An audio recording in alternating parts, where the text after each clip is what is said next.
does the fourth commandment say? The fourth commandment makes the Sabbath a creation ordinance because it sends you back to creation. It explains that you keep the Sabbath because of creation. Now, it's very interesting that God says in the fourth commandment to man, work 6 and what? Rest on the 7th. Now here's my question. When that first Sabbath came, had man worked 6 days? He had not worked 6 days.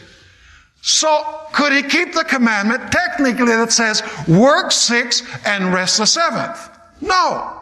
Jesus worked 6, he rested the 7th, and then the fourth commandment says that he told Adam and Eve and all of their descendants, now as you saw me work 6 and rest on the 7th, you work 6 and you rest the next 7th day. So after Jesus made the Sabbath holy, after Jesus gave the example, then he gives the fourth commandment, which says, keep the Sabbath day holy, because now, after I rested, the Sabbath is holy. So let me ask you, whose day is the Sabbath?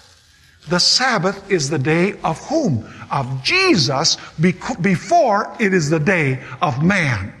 The week was created by Jesus, and then the week was given to man after it was created by Jesus. By the way, Seventh-day Adventists are not the only ones that believe that the Sabbath is a creation ordinance. Let me read you a statement from an evangelical scholar. His name is Henry Morris. I'll be saying a little bit more about him a little bit later. Notice what he says. This is in the book Biblical Creationism, page 62. The Lord himself had worked 6 days, then rested on the 7th, setting thereby a permanent pattern for the benefit of mankind. What did God do? What did Jesus do when he created the week? He established a permanent what? A permanent pattern for man to follow the same process or procedure as God. So let me ask you, did the Sabbath then become a sign of God the Creator for man? The fourth commandment says yes.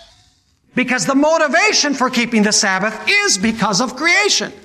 So as soon as the first week ended, Jesus says to man, now you're going to work 6, and the next 7th day, you're going to come, and we're going to keep the Sabbath the way you saw me keep this first Sabbath.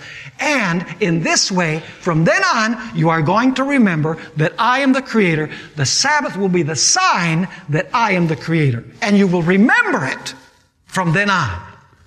Incidentally, that's the reason why the fourth commandment begins by saying, remember the Sabbath day to keep it holy.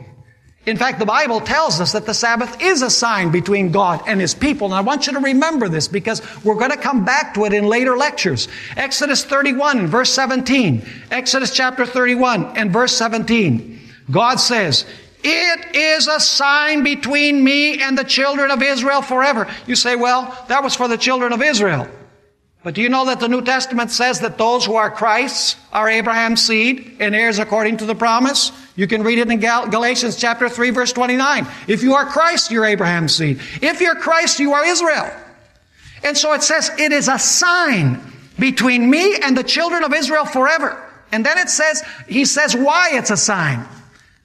Notice, for, that is because, in 6 days, the Lord made the heavens and the earth, and on the 7th day, He rested and was what? He rested and was refreshed.